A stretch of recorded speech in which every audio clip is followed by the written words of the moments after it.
Welcome to Papillion UnScripted. I am Michael Severe, the place to go to hear from people who truly help Papillion feel like home. Joining us this time, very special guest, the Superintendent of Papillion-La Vista Community Schools, Dr. Andrew Rikli, joining us here this morning. Andy, we really appreciate you taking the time. Thanks for inviting me, and good morning to you, Michael. I know this is a really busy time for you right now. So many things going on, all the sporting events. You guys have the issue with the bonds and stuff. I just really appreciate it. I know that you're going, what, 18 hours a day probably at this point?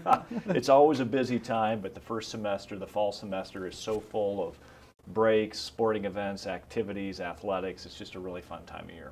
You're coming up on your 10-year anniversary, correct? Yes, this is my 10th year as Superintendent of Papillion-La Vista Community Schools. I was hired in July of 2013, and it has gone by incredibly fast. I was not a math major, but I can do the math and say you were 39 when you became the superintendent of a pretty large district. First of all, the interview must have been great. What was that feeling like when you got to that point to take over a district this size that continues to grow? Yeah, it was hugely flattering, and I still count myself to be extremely grateful to be here. Prior to working at Papillion-La Vista, I was assistant superintendent at Westside Community Schools, a great community, a great school district. I had a really great job and a really great team. But the opportunity to move down here and to bring my family down here was just too big of an opportunity to pass up. I remember vividly that night in April when the board offered me the position, and truly one of the highlights of my professional career. And I just love living here, I love working here, and I love the education that my own kids are getting here. You mentioned being at Westside, smaller district obviously, but kind of similar demographics in a way. Did that help you knowing that and the way it worked in Westside coming here? Yeah, I think my experiences at Westside were very helpful. You have a community that's very involved there, high expectations, student achievement is off the charts, very involved with activities and athletics, and so much of that is true here in Papillion-La Vista. We have a community that expects outstanding, not just good, but outstanding schools. We have an incredibly proud history of athletics, academics, activities. So I wouldn't say the transition was easy, but I think some of my previous experiences hope to set us up for some success. Tell us where you grew up, what kind of childhood you had, what kind of sports did you play? Absolutely. So I wasn't much of an athlete. I came from a family of athletes, but the athletic genes skipped me, I'm afraid to say. But I was born in a small town in Missouri, Maryville, Missouri. My dad was an engineer. My mom was an educator. And after a few years in Missouri, moved to a small town in Minnesota, lived in and around the Rochester area. My parents unfortunately split up when I was relatively young. So all of my mom's family was here in Nebraska. So that was the fresh start for my mom and two older brothers. So moved back to Nebraska, graduated from high school in Auburn, Nebraska. Go Bulldogs. Yeah. Really fond memories of living in small town Nebraska. I'm incredibly proud of the community I was raised in. I think the education I got in Auburn was fantastic. Went on to the University of Nebraska, and after I graduated, chose to put down my roots here, and Nebraska's home. This is where I want to be. We always talk about all your experiences with Bill, who you are. So parents getting divorced, small town. You also taught in a classroom in Lincoln, right? Correct. My very first teaching job was in Lincoln. I was that person that I always had a job growing up. When I was a teacher, I always had a job during the summer months. We didn't have it easy financially. My mom worked 3 part-time jobs to support us after my parents split up. So I certainly understand that if you're going to move in this world, you need to be really willing to roll up your shirt sleeves and work. And that was the values that were instilled in me from a very young age. How much do you think it helps you as a superintendent, because you are going to deal with all kinds of kids and all kinds of teachers as well and people in your administration? How much do you think that helps you, your upbringing? Yeah, I'm really proud of the fact that I was always taught that you're going to have to work. That's just the way of the world. I was also taught that education's the great equalizer. Even though I came from a family that didn't have much in the way of financial means, the expectation was you're either going to have a job, you're going to get a scholarship, you're going to get some help from the military, or all of the above, but you will have a college education. And that was true of my two older brothers. All 3 of the Rickley boys went on to higher education. I'm very proud of my brothers, and I do think that helps me relate to our students, because we have families that obviously have some financial capacity that other families don't, and I've seen both sides of that equation. So again, just really proud of those values that my family instilled in me, and I'm just super grateful to be here. Nearly 12,000 students in the district. in a way you're responsible for their education, obviously, but also their safety. How much does that weigh on you, especially when you see some of the things that happen around the country? Yeah, school safety is and always will be our #1 priority. Even though at our core we're a teaching and learning organization, we can't teach reading, writing, and arithmetic if our staff and our students don't feel safe. So that's one of the things I'm really proud of with Papillion-La Vista is we've made a concerted effort with our facilities, with partnerships with local law enforcement, with our professional development program to really emphasize the importance of safety. So when you look around the country at Uvalde, and you look around the country at what happened in St. Louis just a short week and a half ago, it does keep you up at night. When parents drop off their kids in the morning, they are giving us their most prized possession, their single greatest asset is their children.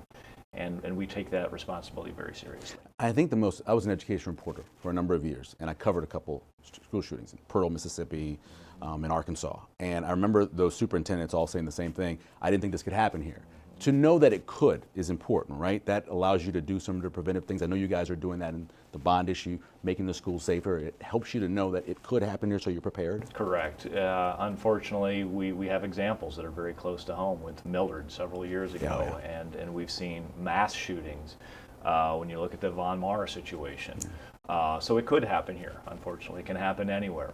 So we've really tried to make an effort through our last bond in 2018 and through this bond that we're proposing currently to really focus on school safety as a top priority. Everything from upgraded camera systems, trying to get more school resource officers into our buildings, professional development for our staff, and even things that are unpleasant, but we have to be thinking about, like bullet-resistant film at our front entryways, if heaven forbid there would ever be an active shooter. So it's something that's very important. Yeah, I know parents sometimes get frustrated trying to get into the school sometimes, but we'd rather it that way, obviously. Let's talk a little bit about the bond issue, because you've already had a couple of meetings with parents, community coming in. How's the reaction been to what you guys are proposing? So far, the reaction to the proposed bond has been very positive. Typically, before we start having the community conversations, we first want to talk with our board and our staff, and we've had several conversations with both groups. And I think between the Board of Education and our teachers, our administrators, our support staff, I think they see a very clear need. School safety being one, making sure all of our buildings meet the same standard of greatness, and then finally making sure that we have enough space, because we continue to be a growing school district, particularly at the elementary level. So we've more recently broadened that conversation to include our community. We held 2 community forums, one at Monarch High, one at Titan High. We had a decent turnout, not maybe as big as I would have hoped, but a decent turnout. And we'll continue to look at other channels to make sure we're hitting the right people, including our empty nesters, because we know that between 70 and 80% of our taxpayers in the school district don't have kids actively enrolled. So we need to make sure we're reaching out to them as well. Rarely do, and I've watched you do a bunch of interviews, and I've rarely ever seen you really struggle with an answer. But the answer of what happens from elementary to middle to high school with the drop-off that they asked you at the city council, that is tough. It's hard to figure out those sort of things, isn't it? It is, and we have a couple of theories, but I'm not sure either one adequately explains what's going on. We think part of it is the nature of the housing that we're seeing in Papillion-La Vista and Bellevue, and unfortunately, gone are the days of seeing $150,000 to $200,000 starter homes. Those homes are incredibly difficult to find, but we also know those are often the types of homes that attract school-aged children. What we're seeing more and more of in the county is homes in that $400,000 to $500,000 range, which generally it's not a young 25, 28-year-old couple that's has the financial resources to move into a house like that. So because of the type of house that is more likely being built, I think that's having an impact on our student population.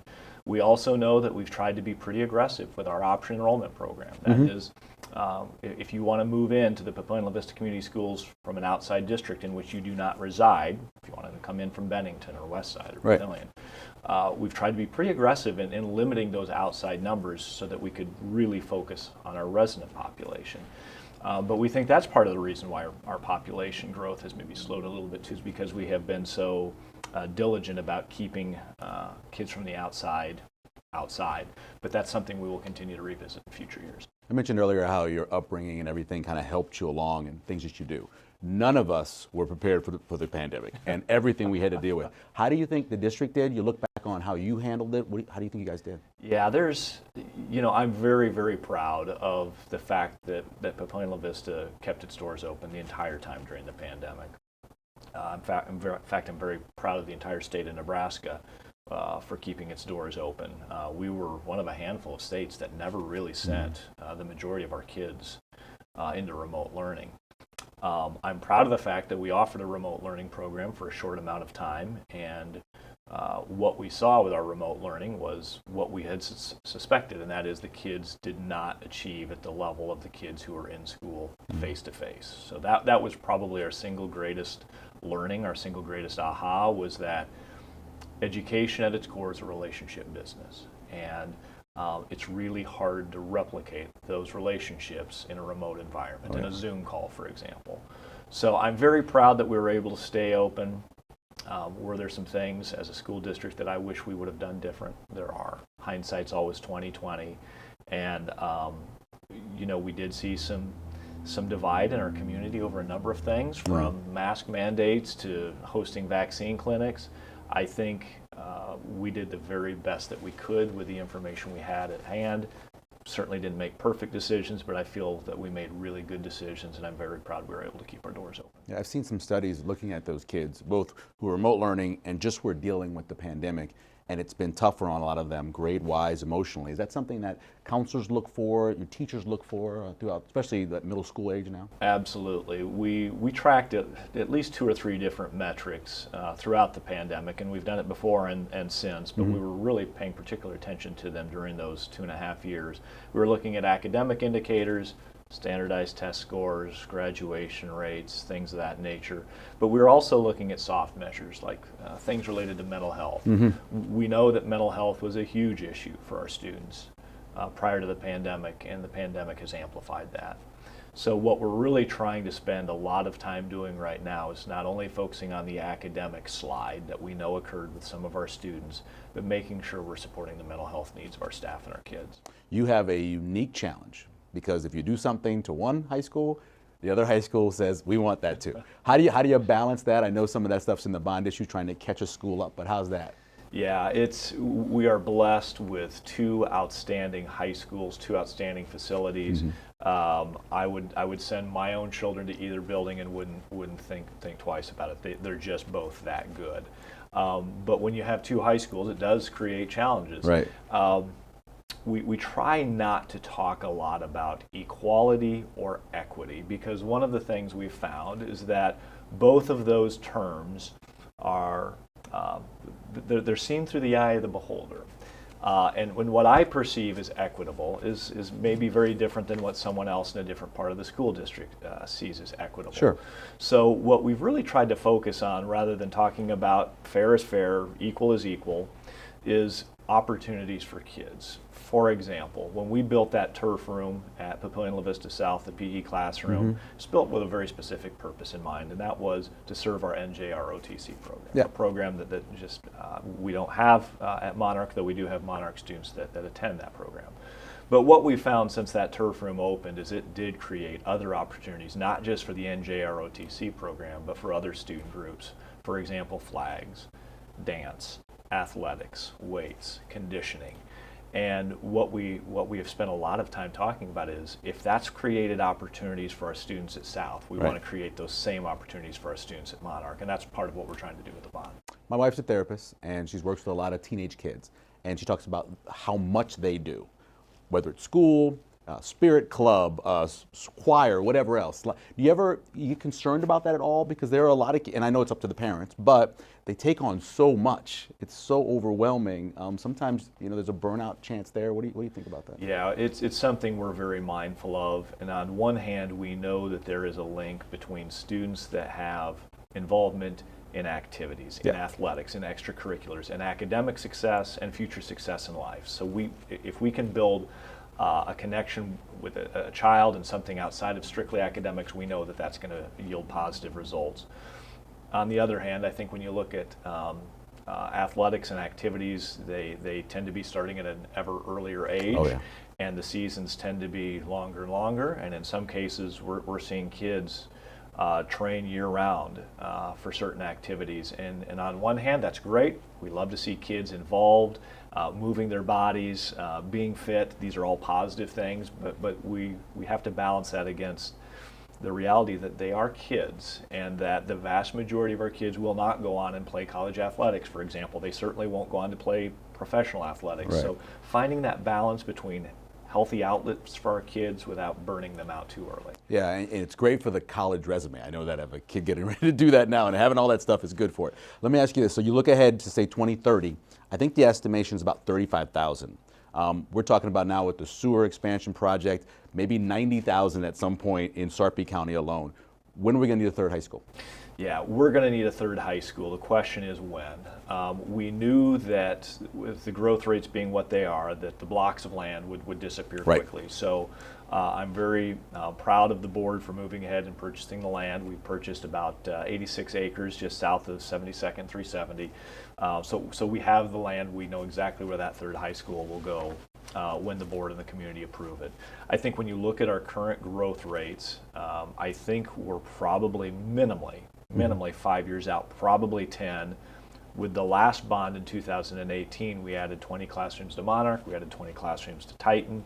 Both buildings are currently about 2,000 students, so we do have a little bit of room to grow at both buildings, but once we get to that 2,400 mark at each of the two high schools, that will kind of be our signal that that's our time to build the third high school. So I would say 5 to 10 years. I started by talking about how busy you are. Do you have any hobbies? Is there anything you like to do that's fun? I'm kind of a nerd. I'm a bit of a homebody. Work occupies a great amount of my time. I've got 3 kids. I've got one in college. I've got one at Papillion-La Vista South. I've got one at Bell Elementary. I love to spend time with my kids. Love to travel. Love to read. But above all, I love Nebraska football. So go big red. We have a final question I always ask people. In this area, there's so much to do. Is there something that you want to point out that you really like to do, whether it is a place or a thing to do or an event that happens in this Papillion-La Vista, Sarpy County area that you'd like to talk about? Wow, there's so many outstanding resources in this county for families, for individuals. It would be hard for me to nail it down, but I am a walker, and when you look at our parks and our trails that we have in Papillion, in La Vista, in Bellevue, in the surrounding areas, for me, that's a huge blessing, and we don't necessarily have those same resources in all parts of our city, so I'm very, very blessed to have the parks and the trails that we have in this area. Do you have a light when you go early in the morning to walk with? You have to have the light, particularly when I have the dogs with me. So yeah, you got to have the light. Safety first. No doubt about that. Andy, we appreciate it. Thanks for coming Michael. in. Thank you very much. It was great talking with you. Absolutely. Join us next time again when we speak with someone who helps to make Papillion feel like home.